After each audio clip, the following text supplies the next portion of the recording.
Make sure you clean your injection site first. Use an alcohol swab or just soap and water. And once the area is clean, try not to touch it again. Let your skin dry completely before you go any further.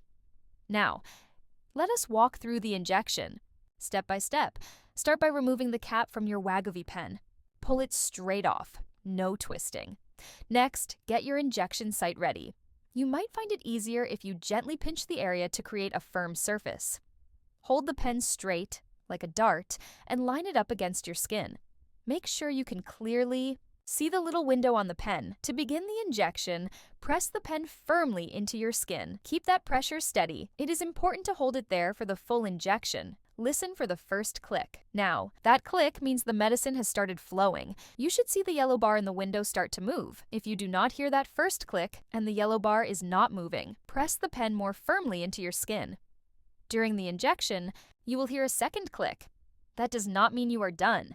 That second click just means, yep, the injection is still in progress. Keep holding the pen in place. When the yellow bar stops moving, that means it is complete. One thing to note: the yellow bar will not fill the entire window. That is normal. Do not lift the pen until the yellow bar has completely stopped moving. Once it has, gently lift the pen away from your skin, and you are done.